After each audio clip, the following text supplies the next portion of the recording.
Welcome into 49ers Access. My name is Sterling Bennett, and we are talking about the San Francisco 49ers 12-6 loss against the Los Angeles Rams in Thursday Night Football in one of the worst games I have ever seen in the Kyle Shanahan era. It was rainy.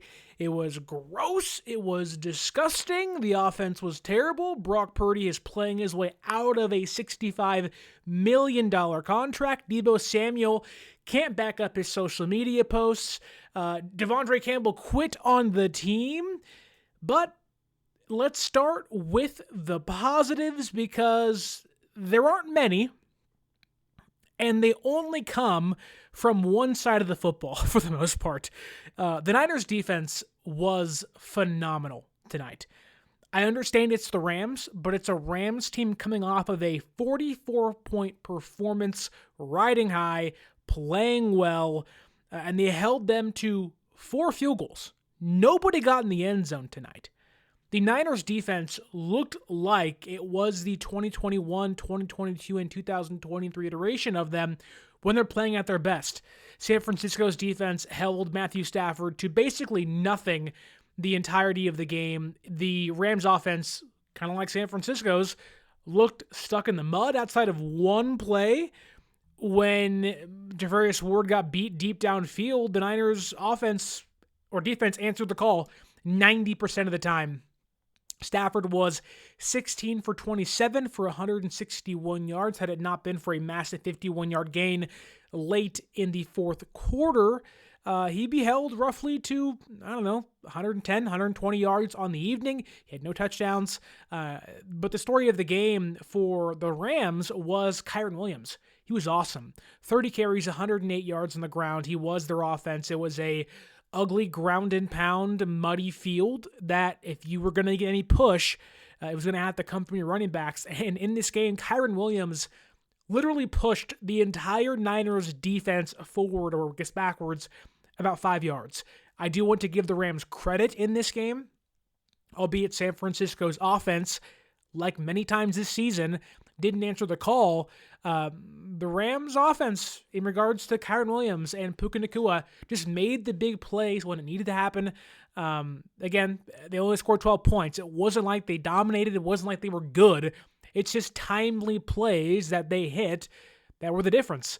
Matthew Stafford continues to be a great quarterback. Again, not a great day in regards to the box score and fantasy, but evaded many sacks. He was the one making plays. He had a quarterback sneak. He almost ran for a touchdown that the Niners defense just destroyed him at the 1 yard line and got called back for a holding call, I think.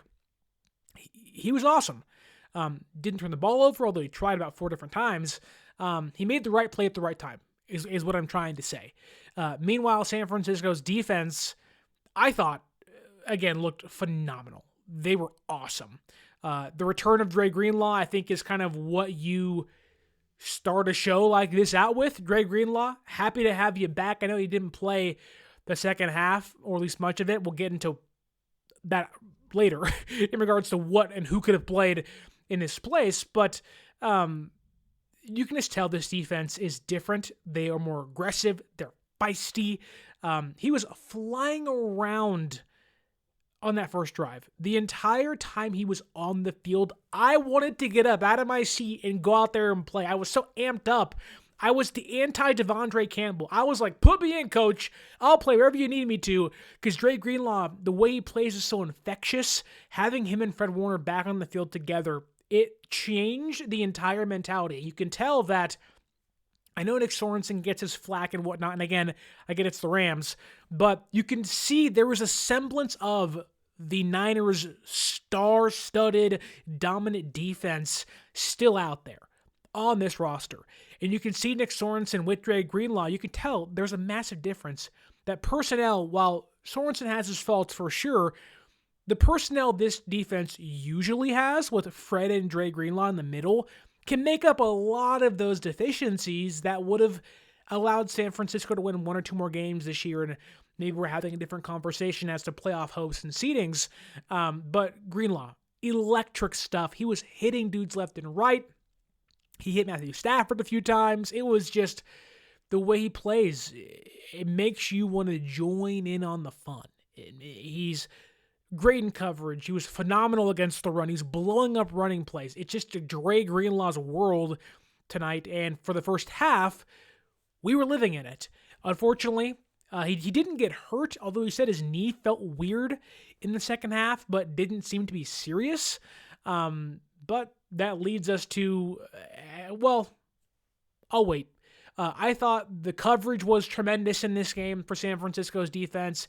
That 3.5 quarters outside of that one Charvarius Ward blown coverage play, they were sticky. There was no lanes to throw. There was nobody open. I wrote an article for theheavy.com discussing 2 key matchups for San Francisco. One of those was Deommodore Lenoir guarding Cooper Kupp. In San Francisco's offense today, although Puka Nacua was 7 for 97 on the day, take away that 151-yard catch he had, he only has 46 yards in 6 catches. Now, that isn't terrible, but it's not 97 for 7, and Cooper Kupp had 0 catches on the day. This Niners defense, Green, Ward, Isaac Yiadom, Deommodore Lenoir, Hufanga, even Jair Brown for the most part, were just tremendous. Like, they deserve all the flowers because that unit, those 11 or so guys, deserve to win this game. Nick Bosa came back. They were getting pressure, although no sacks. There was some pressures. Yetur Gross-Matos was pretty good tonight. The defense came to play. It took the Rams 30 carries nearly by Kyren Williams to reach 108 yards. And the Rams are riding high again, but Kyren Williams in this one, I don't know what 108 divided by 29 is, but I'll get it to you in a second. 3.7 yards. Like, the Niners defense came to play. They were the reason why they had a chance. They played bend don't break the whole night. They held the Rams offense at bay. And we all thought, although we didn't know it was going to rain, this is going to be a shootout. That this game was going to be whatever defense can make one stop, but it wasn't that. This was which offense can find the end zone. And San Francisco wasn't the offense. In fact, there was no offense that reached the end zone, but it was really which offense could score the most field goals. And San Francisco's defense did everything right. They put themselves in a chance or in a place to win all night long. There were so many plays or so many opportunities for the Rams to score, and they didn't. You go late in the game, game's on the line. How is this game going to end? You know, the Niners offense isn't moving the football. It's 9-6, or excuse me, it's 6-6. And even on that big Puka Nacua 51-yard catch late in the fourth quarter, you know, they're on the 16-yard line of San Francisco. You're in instant red zone. One play, boom, they're in the red zone. It is a holy crap, backs against the wall. How do we come out of this unscathed? And the Niners stuffed the Rams 3 times. There was an amazing 3rd and 2 play where it's a pass play by the Rams, and Kyren Williams chips Leonard Floyd in pass protection, but like annihilates him, like just pushes him back like 4 or 5 yards, knocks him on his butt, and you're like, wow, a running back should not be able to knock down our second edge rusher on the ground trying to make a chip block. On the same play, Williams kind of leaks out to his right. He becomes the check down option. Meanwhile, Fred Warner, who him and Hufanga are going back and forth communicating pre-snap, he runs from like the right hash, or I guess his right hash, the actual left hash, and runs to the opposite side of the field and makes an amazing play, blows it up, holds the Rams to a field goal, and it's like, wow, it's only 9-6. The Niners have another chance to score, and they're driving. And this felt like this drive was the game for San Francisco. You're down by 3. The defense was doing their job all night long. Again, Cooper Kupp did nothing. Puka Nacua had 1 big catch. That was it. Stafford wasn't great. This defense was just 1 yard away from like 4 different interceptions. Like, that's really how San Francisco's season has gone. They're 1 yard away from winning football games. They are, a couple of yards away from, being, I guess, 8-6, you can say, or 9-5, whatever it may be. Like, they haven't had enough. And in this game, the defense was more than enough for the most part. In fact, the entirety of 4 quarters, it was like, wow, this was the best defensive performance the San Francisco 49ers have had, dare I say, for a year and a half, dating back to like 2022. Maybe the game against the Cowboys last year, the Jaguars game last year after the bye week, but like this has been as dominant as they've been for 2 years, it felt like. Like they held a good offense, a top 10 offense to 12 points and out of the end zone. Like this was the defense came to play. The defense came to say, we want to go to the playoffs. All the talk of desperation, all the talk of, you got to fight, you got to play with the sense of urgency, you have to do whatever it takes to win. The defense did that. Talanoa Hufanga was running around. He has a messed up wrist. He's playing. Fred Warner has a broken ankle. He's out there playing. Greg Greenlaw's giving you a half of excellent linebacker play. Nick Bosa has the oblique injury. Like all those guys bought in and sold out all day. There were so many plays that were clutch for San Francisco. They had so many red zone stands in this one. Again, the game is 6-3. San Francisco's leading, and the Rams take off 10 minutes on the clock. They run a 17-play, 65-yard drive for 9 minutes and 45 seconds. They get to the red zone. They're there. They're about to score. They have 4 yards to get into the end zone. And what does San Francisco do? They hold them again on a 3rd and 4 play. Bosa gets some pressure. And Stafford, like many times in this game, had to just give up on the play, throw the ball away. And honestly, like the defense deserves all the credit in the world. For as much flack as we've given them, Nick Sorensen and Devondre Campbell, and Travarius Ward in the last month or so against the against the Bills and the Packers, this was the best they've looked. They, again, were phenomenal. Like, I cannot give them enough flowers into what they were able to do. They're passing off coverages once again. The last 2 weeks, this defense looks like an entirely different unit. They're getting pressures. They're blitzing. They're doing everything it takes to win the last 2 weeks or so. And, I have long said, although a lot of the defensive issues have come on 3rd and long and 2nd and long, and there's been problems for sure. The defense has just given the offense too many chances to win games, and the offense has never answered the phone, never answered the call, straight to voicemail. And again, the defense has had their problems. Nick Bosa's missed time. They can't get pressure. They can't get sacks. There's been, rather poor free agent signings, and Leonard Floyd and Gross Matos, who's missed a lot of the year, really haven't been who you wanted them to be. Hufanga's missed time. Jair Brown's played a pretty poor sophomore season. Travarius Ward's not been great in the final year of his contract. There's been a lot of bad things happening on offense and defense, but the defense, to me, has withstood a lot of the issues they've had. They don't get to have the luxury of still having or to say we don't have Christian McCaffrey. No, you've had your best players. Like, you've had Fred Warner and Nick Bosa for the most of the season. You've had your top cornerback, your top safety in Mustafa, who didn't play tonight. Like, the Niners, it's so frustrating to have to sit here and talk about a game like this, knowing that San Francisco, like almost 85% of their games this year, should have won. And the defense, like about 65% of their games this year, deserved to win. Special teams was pretty solid tonight.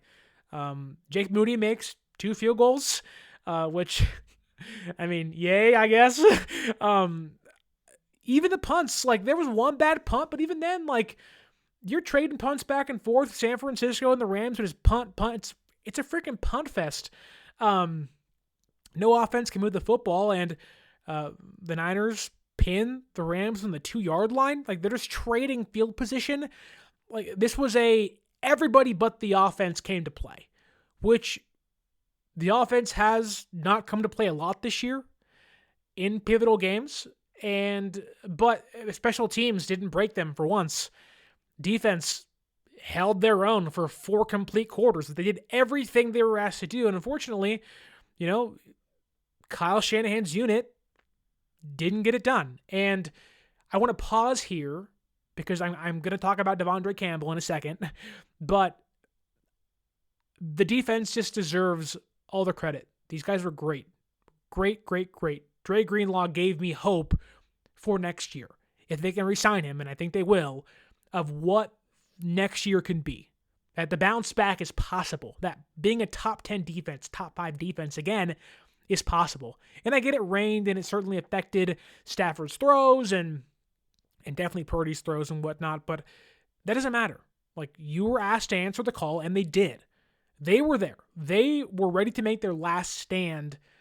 And unfortunately, the opposing side of the team, the offense, didn't get it done. But I do want to ask you to like, share, and subscribe. Leave that review to the podcast. If you can, like the video on YouTube. I know I usually do live post-game streams. It's 11:45 at night on the West Coast. I don't think you'd be up listening or watching, but if you are, great. Hopefully you enjoy the show. But I wanted to give you a more kind of concrete thought on the game rather than kind of going through all the YouTube comment chats, which are great. I love them, but this game just needs to have a focus of this was a disappointing loss in a season that has been, well, disappointing and mismanaged, and it's a mess.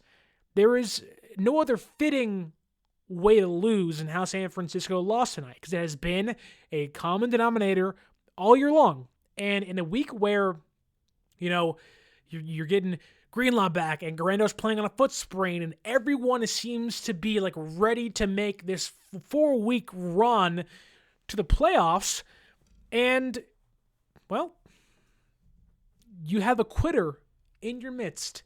Now, if you don't want to watch Devondre Campbell play football this year, it shouldn't be too hard. But if you want to watch your Niners play in the remaining home games they have, or you want to travel to Miami, you can go to SeatGeek.com and use promo code 49ersaccess for $20 off your first purchase.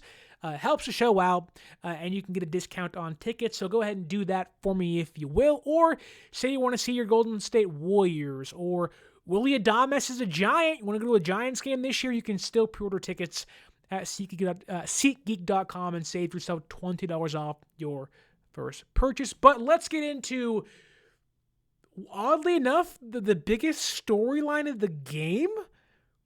That is Devondre Campbell. Wow.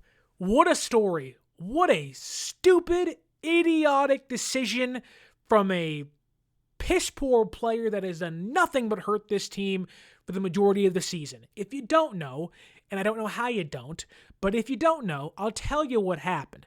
So, the Niners had been gearing up for the return of Dre Greenlaw for a while.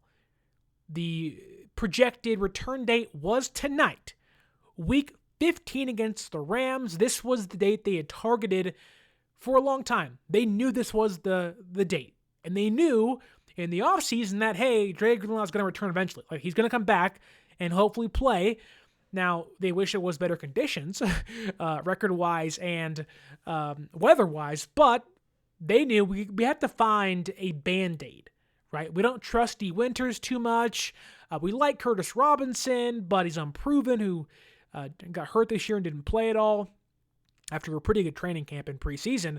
And we have Tatum Bethune, but he's a 7th-round rookie. Like, can you really play that guy? So what they did was they went and signed Eric Kendricks, and then he said, no, I'm going to go to the Cowboys. Okay, great.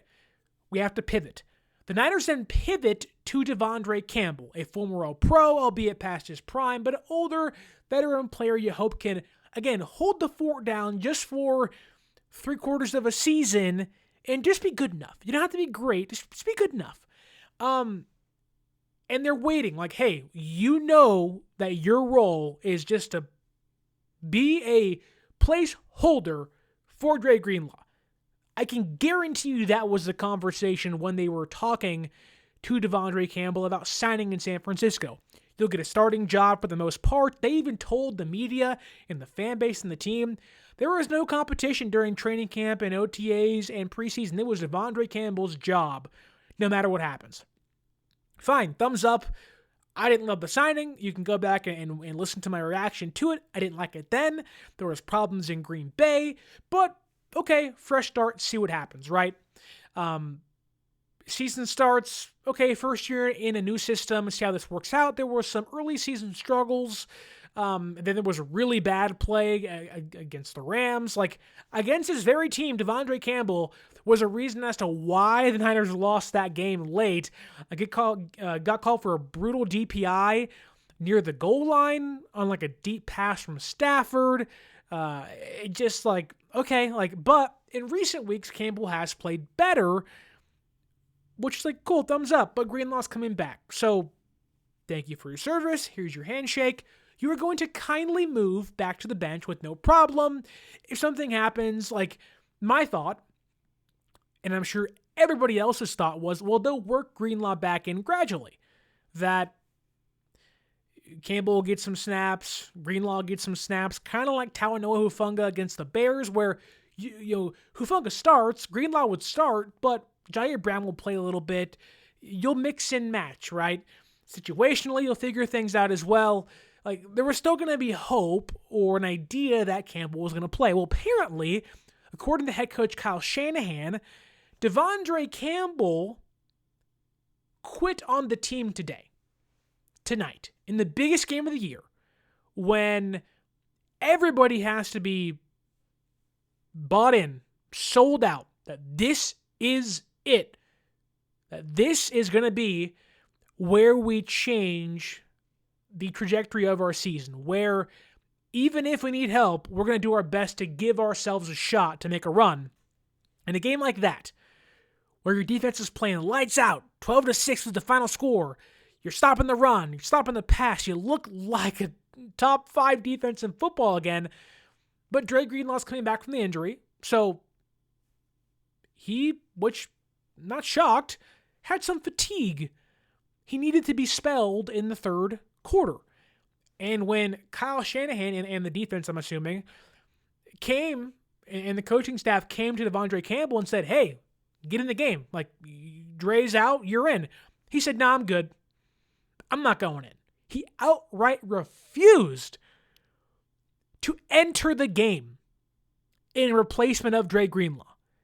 And I don't know about you, but while this year has just been mind-bogglingly stupid and dumb and just Murphy's Law, everything that can go wrong will go wrong, I did not have Devondre Campbell, of all people, quitting the team on my bingo card. Injuries, sure. Purdy's regression, sure. Devondre or Deebo Samuel not playing well, sure. Him being a diva receiver, fine. Contract holdouts, yep, got that too.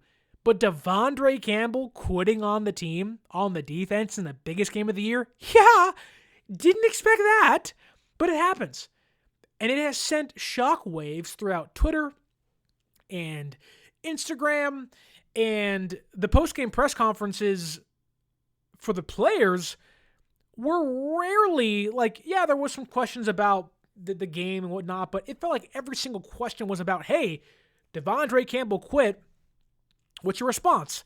And you have players like Travarius Ward, who, mind you, Mooney Ward's child literally died this year. His 1-year-old died, and he came back to hopefully make a playoff run. He's giving everything he has. A father that lost a child is still bought in completely. Even if his heart isn't in it, even if his mind isn't there, he still is lining up for 95% of the team's snaps, hoping they can find a way to eke into the playoffs and make a run. He's out there. After the game, Mooney Ward said, I feel like that was some sucker spit that he did. Definitely hurt the team. Imagine yourself going through the worst tragedy a parent could suffer, having to look at a teammate who actively walked off the field during the third quarter smiling in full uniform All he had to do was strip down. It would have been a complete Antonio Brown moment. But having to look at Devondre Campbell, who was not available to the media after the game, mind you, but I have to look at him and be like, look, I lost my kid.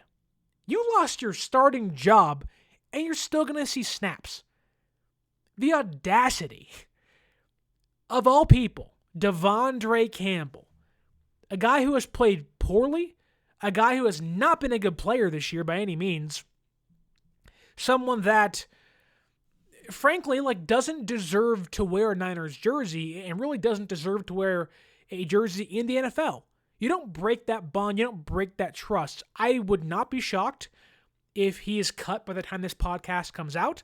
I would not be shocked if he never plays, or I would be shocked if he ever plays a snap in the NFL once again. I question his heart. I question his mentality. I question everything about his purpose as a football player. If there's a game you want to play in, it's a game like this. And you have people like Josina Anderson who, fine, NFL Insider, she does a good job. It's no mark on her, but her reaction to, well, let's hear Devondre out. What?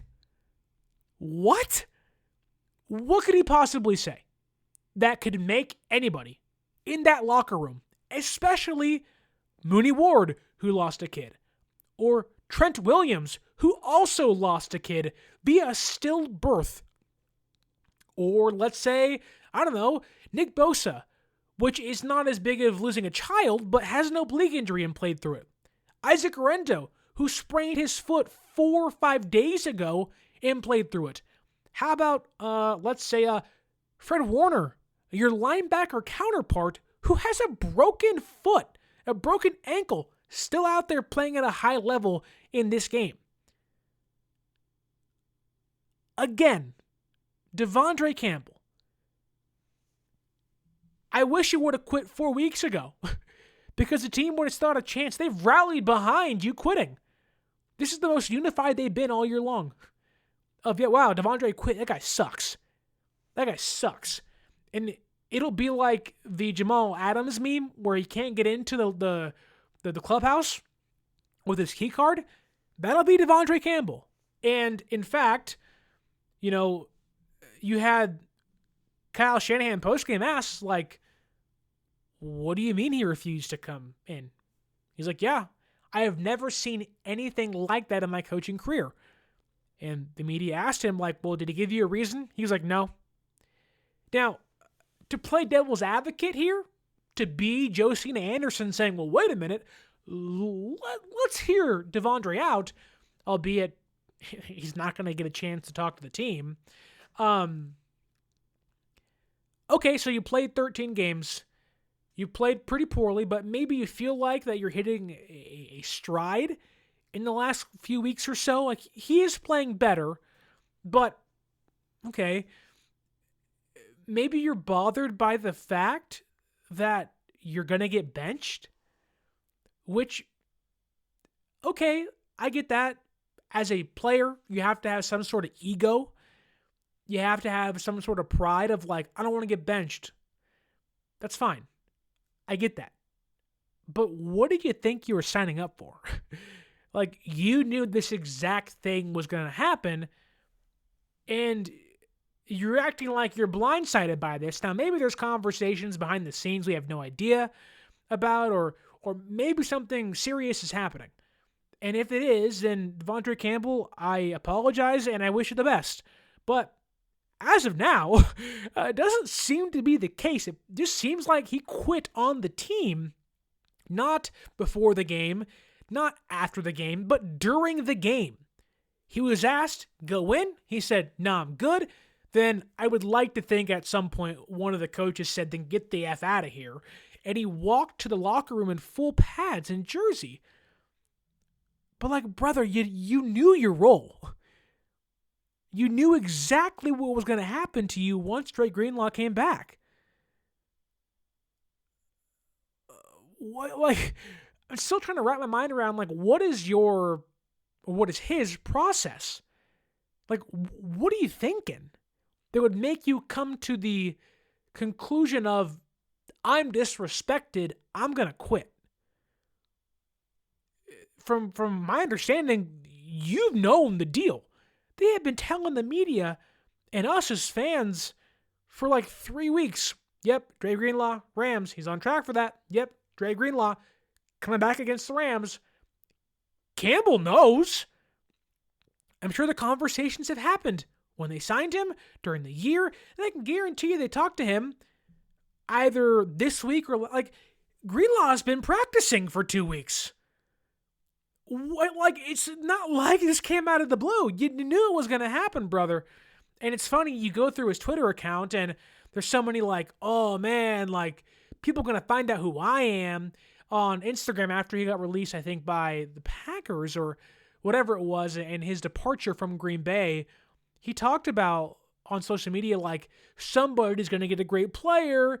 And it's like, yeah, they didn't get that at all. They got a bad player and a quitter. And his last social media post on Twitter, or X, if you will, was 8 days ago. Or if it's the 13th, 9 days ago. And it read, no matter what you do in life, people are going to have an opinion about you, so you might as well just do it your own way and live with your own results. Which, I got no problem with somebody having some pride. I'm someone that walks their own path, that doesn't follow the crowd at times.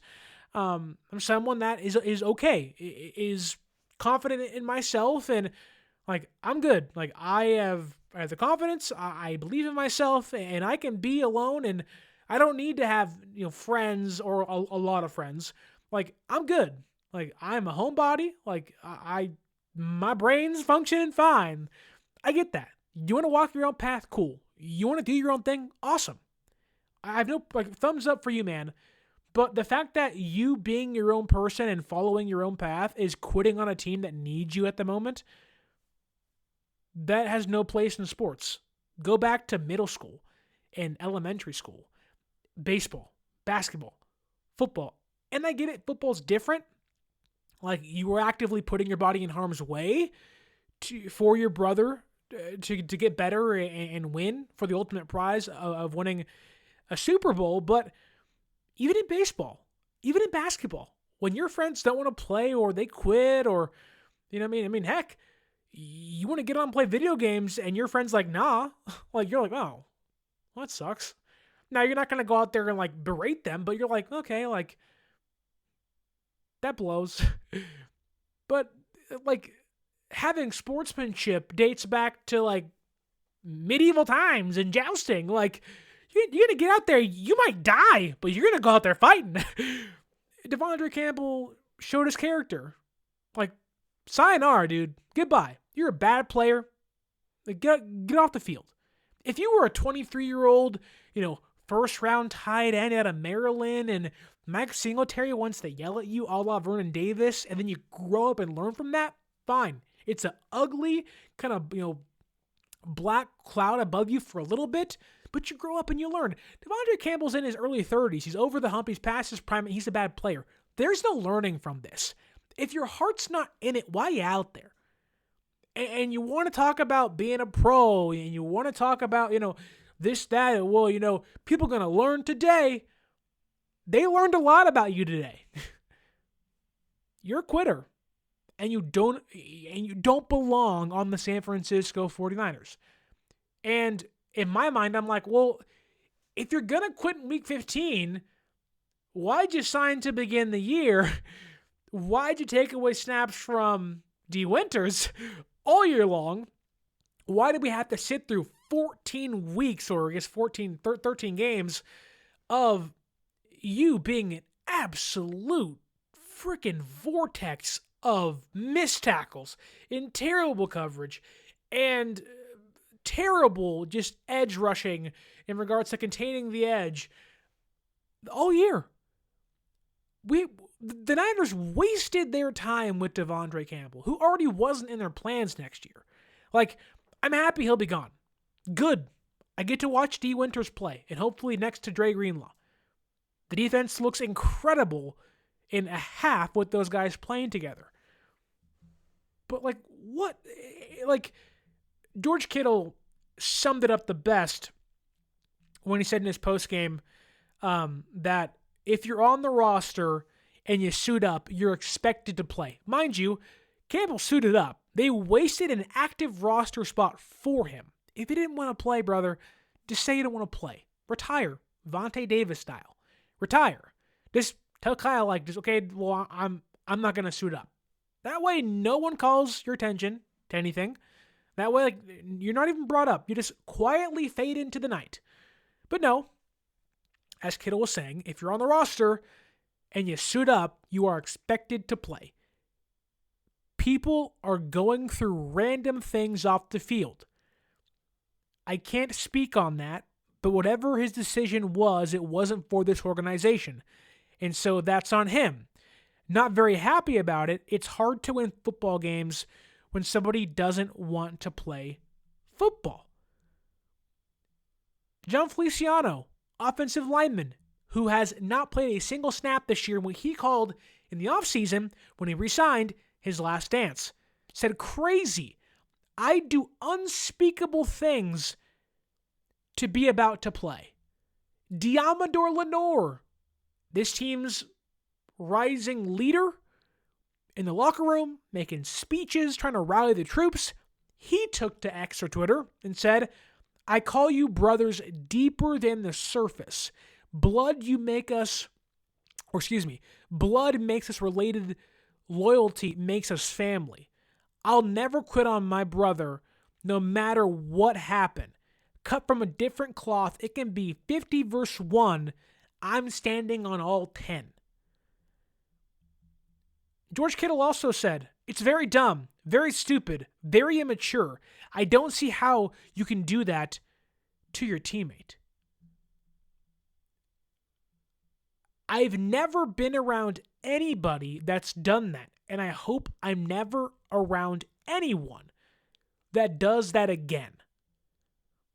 Nick Bosa said after the game, we're going to find out who wants to be here in the next few weeks. If you're healthy, you should play. If this is, which I think it will be, because in the postgame, Kyle Shanahan said that they're going to figure something out in regards to releasing or letting Devondre Campbell go. Yeah, you better. You better. He's been terrible, and now he's a bad teammate who quit on you. If you don't want to be in the relationship, say it before anybody has to get hurt. Say it before it becomes an issue. Have that conversation. Be a man. Which apparently he told Kyle before the game, hey, I don't want to play, or there's been some kind of muddied, when it actually, the initial conversation happened, but what we know is in the third quarter, when Greenlaw couldn't go back in, Campbell said, no, I'm good, and quit, and walked off the field. See ya. Never, ever want to be ya. Although I'll take your money. I'll take your money. But what Devondre Campbell did today is exactly the kind of player, the actions that John Lynch and Kyle Shanahan, when they took over the job in 2017, made sure to eradicate from the organization. They cut players that have been here for a long time. They cut players that, had high hopes, but were problems that weren't bought in. They told those players to get out and never come back. There was a bad egg somewhere in the free agency signings. And they didn't even want him. He was not their first choice. Unfortunately, or maybe for their case, fortunately, I think if he quits, they can void the contract. Maybe I'm wrong, but they ain't got to pay him. If you quit, that's on you, brother. The team gets to save money. And when you got to pay Brock Purdy and Dre Greenlaw and Talanoa Hufanga, maybe Traverse Ward and find a new center and a new left guard, and new right tackle, we'll take the extra $1 million. That's all you're worth to us, man. Just a paycheck that is yet to be cashed. And I'm good with that. Cool. But let's move on. Let's get away from the defense and Devondre Campbell. Spent 40 minutes on that crap. Let's talk about the worst offensive performance in the Kyle Shanahan era. And I want to give kudos to George Kittle, who's doing his thing. Should have been used more, mind you. But I think the two biggest takeaways from this game was Brock Purdy and Deebo Samuel. Or it really could have been the Thursday Night Football crew thinking some random dude on the sideline was Trent Williams. And I was like, what? Couldn't find out. Trent's not even on the field. He's in the suite. Like, they just cut to some random black dude with the beard. We're like, oh, there's Trent Williams. Like, no, that is not Trent Williams, man. That is a guy bagging groceries. Like you just pick some, like what the heck? And I know we all love Al Michaels, but he was calling Jordan Whittingham all night. Like, this didn't know the players' names. It's a really, really bad broadcast from a legend in the industry. But I digress. Back to this being the worst output in Shanahan's tenure while in San Francisco. 191 total yards. That is what San Francisco's offense totaled against the Rams in Thursday Night Football. Primetime, season on the line, 191 yards. That is the worst by a team in the regular season with Kyle Shanahan as the head coach. That includes 2017 with Brian Hoyer and CJ Beathard and Nick Mullins and Jimmy Garoppolo and Trey Lance and Brock Purdy. Literally the worst performance you could possibly have in the biggest stage thus far this year. Gotta win. Must-win game. You want to have a chance to go to the playoffs? It starts with a win against the Rams. Nope. What a dud. They poo-pooed all over the field. They looked lost, discombobulated, confused, and they played like crap. George Kittle, thumbs up. Juwan Jennings, for the most part, besides two drops that I will attribute to the rain, thumbs up. You did your job for the most part. You were you. Isaac Grendo, foot sprain. Cool. Offensive line was terrible. Terrible. They couldn't move the pocket. They were getting tossed and shoved around. I know they don't have Trent Williams. So what? Grendo on a foot sprain. 16 carries, 57 yards. There was nothing there. All night long. Jake Brendel, terrible. Banks, terrible. You notice, when Benjamin Barch plays, they run the football pretty well. When Aaron Banks plays, can't pull guards, can't block. It's a bust of a second-round pick. A bust of a second-round pick, at least this year has been. Jake Brendel reverted back to his terrible, looking at his quarterback and his running backs get just beaten and broken up by defenders because he can't do his job. McKivitz wasn't terrible in this one, but he wasn't great. I think it may have been Jared Verse, just like bull rushing Eric Saubert into the ether. And the play didn't even matter, but it was just like, oh my God. Like, the Rams' defensive line isn't great, but their pass rush is good versus a monster. And really even then, like, do you credit the Rams' defensive line, or do you just say, wow, San Francisco can't block for you know what? Like, they can't block anybody. And, Jalen Moore was fine. Like, you can't expect him to beat Trent Williams, but he's been fine so far. Like, if they told me next year that Jalen Moore is the backup left tackle again, cool. And I would have never said that this year. In fact, I was like, what are we doing? When that was a plan. It was like, okay. But, okay, fine. The Niners, 191 yards, didn't even reach the red zone. I guess if you want to improve your red zone stats, you don't go. You can't hurt them, can't make them worse. But didn't even get into the red zone against the defense. And again, it's raining, fine. But against a team you have owned, you're 10-6 against all time. You have swept them, I don't know, the past few years. Like, I get they lost last year in Week 18, but it was backups. You've owned the Rams. You've owned their defense. You have scored points with Jimmy Garoppolo playing quarterback and Nick Mullins playing quarterback. You went toe-to-toe with them on Thursday or Monday Night Football with Brian Hoyer playing quarterback. I'm pretty sure I was in college when Aaron Donald got tossed out. No, that was Blaine Gabbert. Excuse me. Either way, you've done the job. You've gotten it done against the Rams plenty of times with Shanahan as a play caller and quarterback. But this is the first time San Francisco has not reached the red zone or scored a touchdown since a 26-3 loss against the Giants in 2012. It's been 12 years since they put together this bad of a performance, and even at least at that point in time, you can talk about, well, the Giants, they've won Super Bowls, and they're a Super Bowl contender. Nobody thinks that or nobody thinks that way for the Rams. They've won one. Kudos to you out there in Los Angeles. But you didn't lose 26-3. You lost 12-6. 12-6. You played terrible. The deepest they got into Rams territory was the 27-yard line. It's a bad day. Play calling was weird. And a lot of that stems from Deebo Samuel. And I don't know if it was planned this way, but it certainly felt like that. The Niners, and the first time under Kyle Shanahan, catered to a player's ego rather than executing the offense. They targeted and forced the football to Deebo Samuel for a lot of the time. And it wasn't just on design plays. Brock Purdy at times was just locked in to Deebo.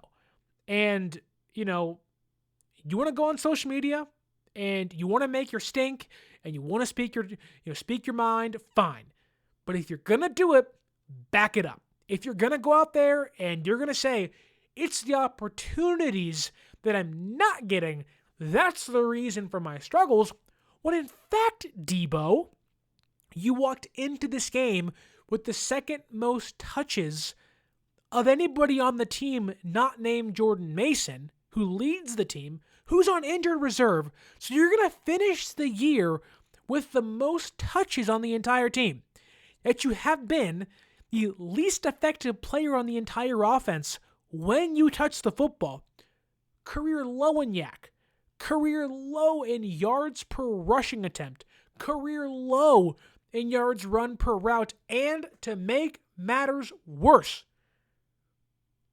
you dropped the biggest play of the game. Would they have won the game because of this? I have no idea. Would they have... I don't know. It would have certainly changed the trajectory of the game. San Francisco finally marching. San Francisco finally putting together momentum in one of two drives against the Rams defense, which again is befuddling. But you have them. Brock Purdy throws a dart right into your hands, right in the breadbasket, as they say. And what do? All those thoughts of my tweets, my posts, my opportunities, they creep back into your head, and you drop what would have been a likely walk-in touchdown, which at the time, you're winning 6-6 or 6-3, whatever it may have been, you're winning. Or at least you're tied. It would have given San Francisco 13 points, which, well, when the game's over with, they lost 12-6. Now, obviously things would have changed, but then San Francisco late in the game, hopefully, would have gone for a field goal. Brock Purdy not throwing a dumb, ill-advised interception. Like Deebo Samuel dropping the football, albeit it wasn't the only reason why they lost.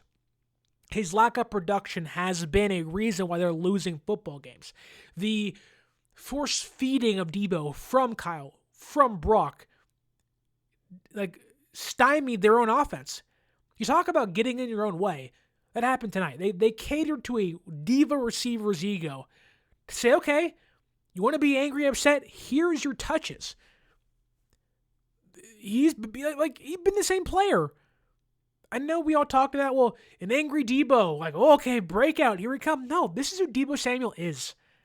He's a below average, subpar, past his prime, over the hump, guy that talks too much, that can execute and will give you more problems than he's worth. The paycheck is too high for a player putting together replacement level production. And I love Deebo. The memories are fond. He's been a great player in San Francisco. But you talk about divas, Terrell Owens, at least you can back it up. You want to talk about being a diva and not backing it up? That's Deebo Samuel. Now, he's not Antonio Brown. He's not, bitching and moaning every single day. But when you're talking about making tweets after a win that you want to change into a narrative about yourself, and then, okay, back it up. And you put together an overall terrible performance, which ended up with you dropping, again, what could have been a game-changing touchdown. But on 2 carries, you had 3 yards. And on 7 targets, you had 3 catches for 16 yards. So you touched the ball 5 times for a total of 19 yards. 5 touches, 19 yards, 7 targets. You want to talk about cap casualties and players that shouldn't be here, overpriced? Deebo Samuel is near the top of that list. Since he complained, so in this game, 2 carries, 3 rushing yards, 1.5 yards per carry, 3 receptions, 16 receiving yards, 7 targets, 3 drops in this game, and 1 false start penalty. That false start came on 3rd and 4, made it 3rd and 9. San Francisco converted, but he's actively hurting the team. Not just on the field, but also off the field now. You are forcing your quarterback and your head coach, because you want to say, I talk about my touches all the time with those guys, and you want to say you're not calling out the team, but in reality, you're calling out the team. Grow up, dude. You're almost 30 years old. You have a baby. You are, again, I love Deebo. He watched 2 balls go right through his hands today. Now, Brock missed him once, wide open, but Brock hit him in the hands twice today. That could have been massive, either a touchdown or a 30, 40-yard pass downfield. Like game-altering, drive-changing plays, Deebo Samuel dropped the football. He was a negative on the field. The price tag does not match the distraction. There's no Christian McCaffrey. There's no Brandon Ayuk. It is you, Kittle, Pearsall, and Jennings. You got to be one of the guys to help. Like, I can forgive Pearsall. Purdy flat out missed him tonight. I can't forgive Deebo Samuel. Like, the fun memories are there, but this is 2024. This is a Super Bowl window, right? You have to win, and you're actively making the team lose. A terrible day. A terrible day. Get off Twitter. Shut your mouth and just play football. I used to watch WWE back in the late 90s, early 2000s. The Rock, when he was there, when he was young, he would say, know your role and shut your mouth. I think Deebo Samuel can learn a little bit from Dwayne "The Rock" Johnson. Know your role and shut your mouth. Play football. You want to get paid millions and millions of dollars? You want to be a top dog? You want to be the X receiver? You want to be the wideout? You want to wear number 1? You want to carry yourself as Deebo freaking Samuels, the wide back, a new position? Play that way. Don't talk that way. Play that way. As of now, in 2024, Deebo Samuel is a front runner. He's a front runner that talks too much. If you want to talk about, Sterling, it's not his fault here or there, okay. Again, the offensive line deserves some blame. It's not always Deebo Samuel's fault, but as of now, he looks washed. Take his phone away. He doesn't need the football. He needs a pacifier because he was acting like a baby. The team makes a team-saving win or a season-saving win against the Bears. And he's like, me, my touches, my opportunity. I'm not washed. I have to get the ball more. dropping big in passes of the game, two rushing yards, 3 rushing yards, whatever, 19 total yards, 3 drops. It's terrible. Terrible from what used to be one of the greatest players in the league. A player that carried the offense for a single season. We have to have, which we have been having, we have to have the conversation about Deebo Samuel's future. I don't care about what's going to happen next year. Revamp. I'd rather have a player that could help you than a player that's actively not helping you. And maybe it changes next year. Maybe it's just the funk that is 2024. But I am more so than ever open to a future without Deebo Samuel on this roster. I will be okay if he suits up for somebody else. Whether it's Kansas City or the Falcons or the Commanders, I do not care. I am open to Deebo Samuel not playing on this team next year, whatever the cost may be.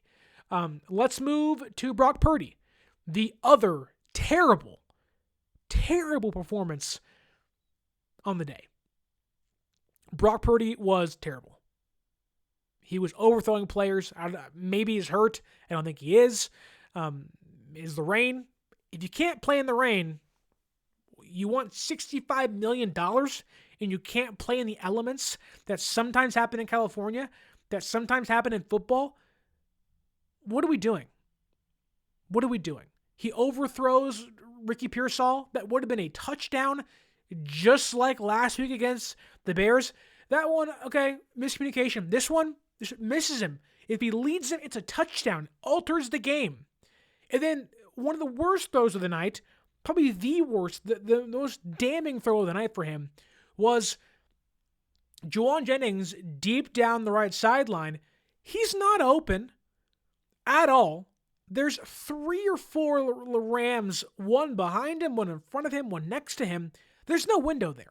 Mahomes don't make that throw. Allen ain't making that throw. Burrow's not making that throw. No receivers even catching that football. And he just locks onto him and says, we're going deep. And it's like, what a terrible decision to make when you have Grendo for a check down, wide open. Keep the drive alive. It wasn't 3rd down. It wasn't 4th down. You're marching to tie the game. It's 6-9. You want to keep your odds alive. You want to force the Rams to have to score. And look, at least give your defense that's been great a chance to stop them, which they held them to a field goal the next drive and gave you another chance with like 30 seconds left. But still, you just can't make that throw. Brock underthrew so many balls. One to Kittle up the left seam, underthrew him.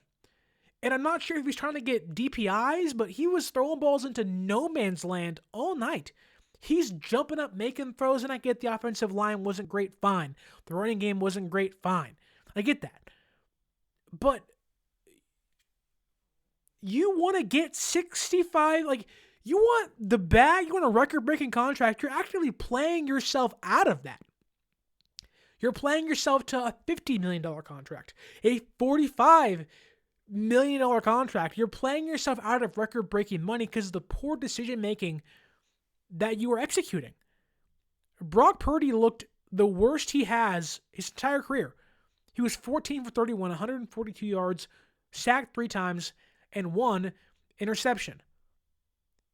He had a 45.4 passer rating and a 4.6 yards per attempt. The game came down to 3 plays. All 3 of them by the quarterback. One of them was a drop by Deebo Samuel, but the 3 pivotal plays in this game was Deebo Samuel's drop that would have been a touchdown. The next play was Brock throwing the pick in the back of the end zone for no reason at all. There's no reason to make that play.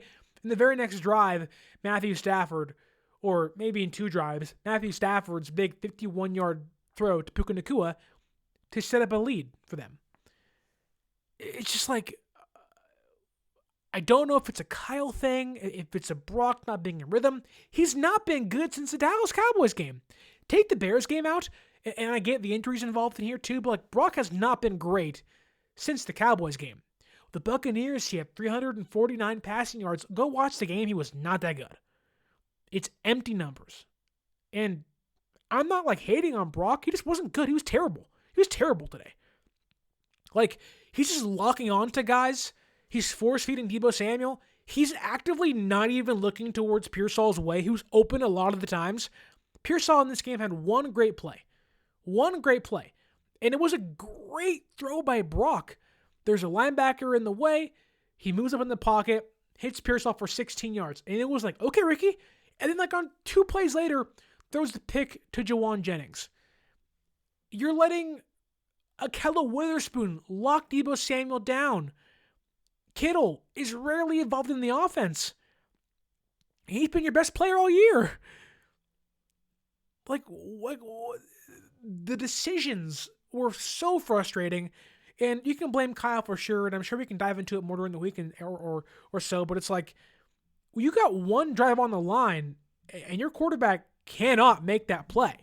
Their quarterback has to be the one to lift you up when everything else goes wrong. Brock has done the exact opposite of that. Now, at times he's done that, but against the Cardinals earlier this year, one drive to go, game on the line, score, you win, interception.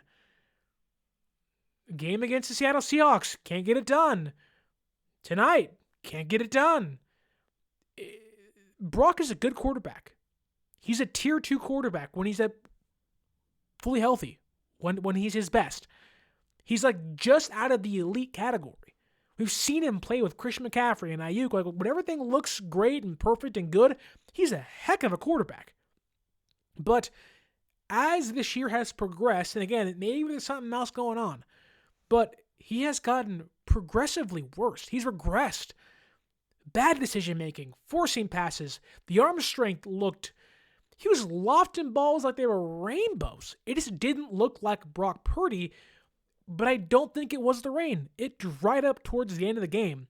Stafford's out there slinging the football, and Brock can barely throw the football accurately 15 yards downfield. Where was the attack over the middle of the field tonight? The Rams' defense sucks. It's terrible. Gave up 42 points against the Bills last week. They gave up 186 rushing yards on average the last 3 weeks. Their passing defense is terrible. Their secondary didn't even have their number 1 cornerback. They're terrible. And Brock Purdy gives you the worst performance you can possibly have without multiple interceptions in one night in his entire career. Like, if you throw tons of picks, okay, fine. You threw a bunch of picks. It's an outlier. A game like this, although isn't commonplace for Brock Purdy, is becoming commonplace for Brock Purdy. But there really isn't much more to say. Brock wasn't good. The offense wasn't good. There are so many bad choices, so many bad decisions that just make you question what the thinking was. And really, like, you talk about the offseason, I think it was Rappaport said this week that the Niners are still committed to Brock Purdy, and I believe that, but then ESPN's Bill Barnwell said today, which it doesn't mean much, but was like, Brock's probably going to ask for $65 million. Are you really committed to giving Brock Purdy $65 million after this? When you're like, hey, lead me. Things aren't great. Pick me up. Like, we need you to be the boat that lifts all tides, whatever the saying is. Carry us. Brock hasn't done that. There's been times where you're like, wow, that wasn't Brock's fault. Wow, special teams and bad running games and terrible defense. Like, this year has been a myriad of problems for this team. And Brock has not been one of the biggest ones by any means. And there's been so many problems, again. And he's dealt with no Ayuk and no Chris McCaffrey and playing Ronnie Bell and Chris Conley and, trying to work in Ricky Pearsall, and it hasn't worked. But you also still have Deebo Samuel, who I know isn't having a great year by any means, but like, you have an all-pro tight end, probably a future Hall of Fame tight end. You have, for most of the year, you had a league-leading rusher in Jordan Mason. You had Chris McCaffrey for a few games, but he got hurt again. But you have Grendo, who was excellent against the Bears and was a 4th-round pick this year. And you got Pearsall, a 1st-round pick. Like, you have Juwan Jennings. Like, I can tell you, a lot of teams would take the offensive firepower the Niners have currently without CMC, without Brandon Ayuk. They'd say, yeah, give me Kittle and Deebo and Jennings and Ricky Pearsall and Cowing and Garendo. I can make that work. That's not happening this year. And, Greg Cosell, who is one of the greatest NFL minds in media today, talked about, like, you cannot make wholesale changes mid-year. That's fine. I get that, Greg. I mean, you're on the same page. You can't change the scheme in the middle of the year. But this offense has to change. Like, we are watching subpar talent compared to what San Francisco has, like below their level, play up to them, beat them. Like the Cardinals, I know they have Kyler Murray and they're young and they're feisty, should not have beaten San Francisco early in the year. The Rams, early in the year, shouldn't have beat San Francisco, and they shouldn't have beat them tonight. The Niners are a much better team than the box score says. But in that same reality, the Niners are a worse team than the box score says. Because while they are so close, they are so far. And, now we're having questions about Brock Purdy's future. Is he the guy? I'm not sure. Now, I'm not jumping off the boat. I'm not abandoning ship. But he has a limited arm. It's not terrible. It's not Jimmy G. It's not, Derek Carr. It's not Daniel Jones. But you are going to commit yourself to him. Okay? If that's what you choose, fine. You have seen so many teams, when they commit themselves to mid-tier quarterbacks or quarterbacks that are game managers are just not good enough. Dak Prescott, Kirk Cousins, Jared Goff at times, albeit Goff has bounced back with Detroit with the crazy offense, but he's making plays because he has a pretty good arm. Like when teams commit to the Kirks and the Daks and the quarterbacks like that, you've seen people lose jobs. You've seen people and teams be competitive. Oh, they won 10 games. Oh, they're 9-8. Cool. They sneak in and they lose in the first round. I'm not saying Brock is Dak. I think Brock's better than Dak Prescott. I'm not saying Brock is Kirk Cousins. Cousins looks terrible now. But with him being limited offensively in regards to his arm talent, and like he's not making the big-time throws. He's making some big throws, but he isn't making them consistently. Brock was 0 for 7 on passes, 20-plus yards tonight with 1 interception. It's just not there this season. And last year he was so efficient, and last year Brock did almost everything perfect. And this year it's like trying to push through the bushes and the weeds to find the great play at times. And it's there, but when you're talking about committing a lot of money and maybe having to say goodbye to Hufanga or Greenlaw or Deebo Samuel, which doesn't sound too bad now, or Javon Hargrave, which, okay, or Mooney Ward, or not being able to add free agents or edge rushers to help the defense, or sign a center or a right guard, or, a left guard or a right tackle. Like, when you're telling the offense, like, hey, Brock, we're going to sign you to a big contract, and you're going to have to win with less than you have now. Do you think he can do that? I don't know. I am more comfortable letting Brock play out his contract. I'm more comfortable telling him, you signed a 4-year deal, brother. Welcome to year 4 next season. Because I have to see more. Now, he was great in 2022. He was great in 2023. MVP finalist. And players have down years, and maybe it's just that 2024 juju. You lose a Super Bowl, Pearsall gets shot, you have players that lose children, McCaffrey doesn't play, and Ayuk holds out, or I guess holds in, then he gets hurt, and then Deebo is on the field and off the field, and he's on social media, then Kittle's playing, and he's not playing, then when he's playing, he's great, and Pearsall comes back, and then Trent Williams goes out, and Bosa's hurt. Like, it just feels like there's so many things to point to and be like, yeah, no duh, they had an off year.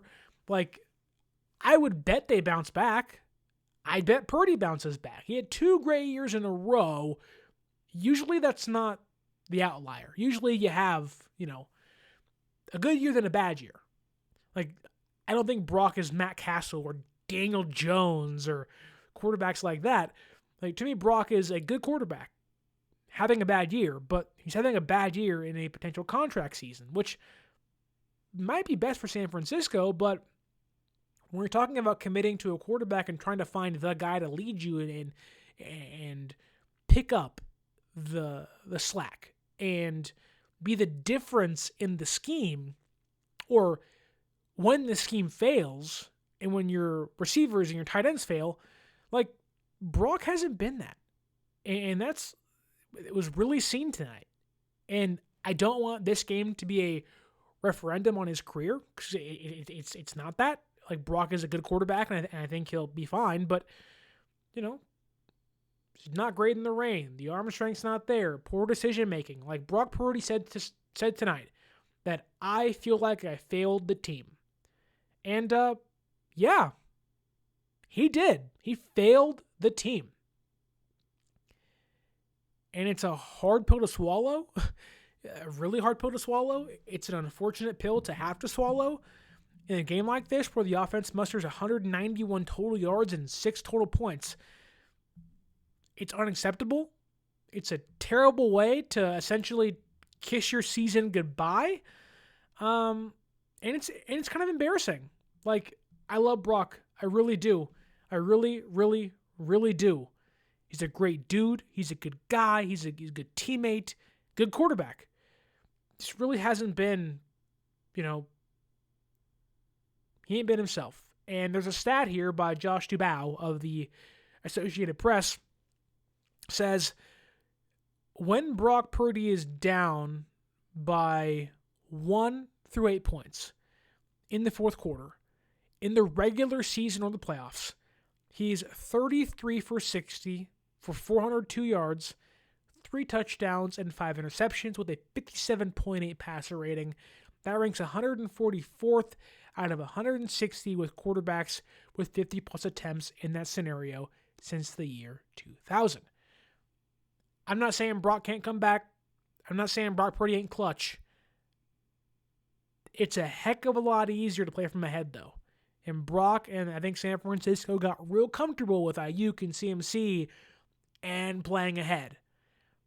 And when you got to play desperate, you also got to play smart. And Brock preached desperation.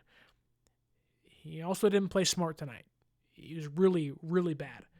Probably the worst we've seen all year. And maybe his entire career. I'm sure there's more throws I'm missing, but like those 3 come to mind. The Pearsall miss, the Kittle underthrow, and the Jennings throw. But he just was wild. He was erratic. He looked like Ricky Vaughn from Major League Baseball, right? Where he's just throwing the ball left and right, and you're like, whoa, wild thing. Like, what is going on?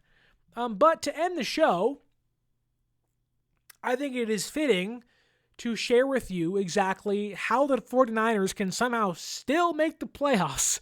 They're 6-8. It is a very, very, very, very, very, very thin window, but it's possible still, I guess. The Niners' path to the playoffs, per the Upshot, an analytical journalism group for the New York Times, states the Niners must win out, so they have to beat the Dolphins, the Lions, and the Cardinals. Have to finish 3 consecutive wins and finish the year 9-8. Got it? Cool. They have to have the Commanders lose at least 3 of their next 4 games. Not impossible, but not likely, but okay. Got to do your job and got to hope the Commanders lose 3 of their next 4 games. The Cardinals have to lose Week 15 or Week 16. The first one against the Patriots, second against the Panthers. Panthers are playing better. I can see that happening.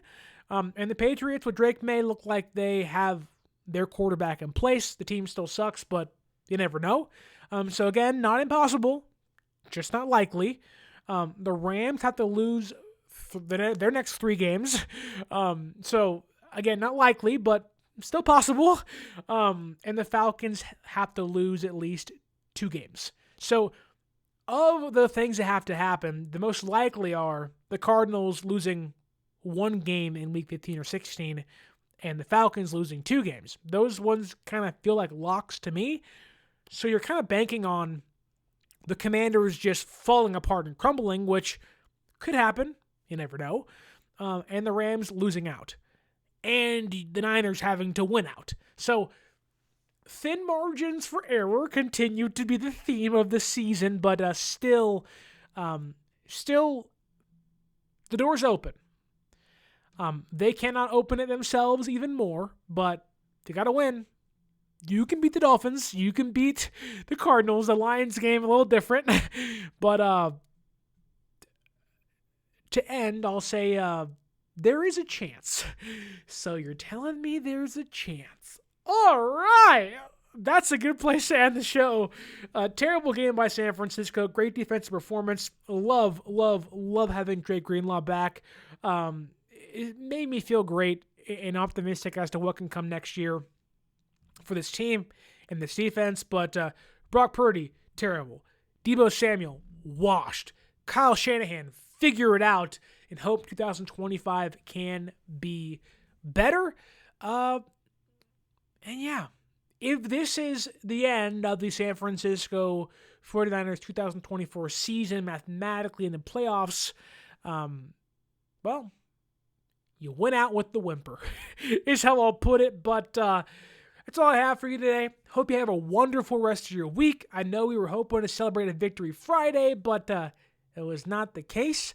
But yeah, enjoy your Sunday slate of football, and you may be enjoying a rather pressure-free winter, Christmas holiday, January type of season for you in 2025. The pressure will be off. Kick your feet up, because we're not going to the playoffs. But unfortunately, the year has kind of given us more questions than answers in regards to Brock Purdy, Deebo Samuel, and others. That said, if you could follow us on social media at 49ers_access is the X or Twitter. 49ers.access is the Instagram. Again, go to SeatGeek.com, and save yourself $20 off by using promo code 49ersaccess, 49 ERS ACCESS at SeatGeek.com. You can also go to SportsSpyder.com for your latest updates on your favorite team, all in one place. NBA, MLB, NFL, Niners, Packers, Lions, Bears, it does not matter. Rams, doesn't matter. It's the one-stop shop for the latest podcast, articles, news updates, injury reports of your favorite teams in professional sports at SportsSpyder.com. Don't forget to like, share, subscribe, leave that review, and my name is Sterling Bennett. And as always, if you can, don't be like Devondre Campbell and stay faithful.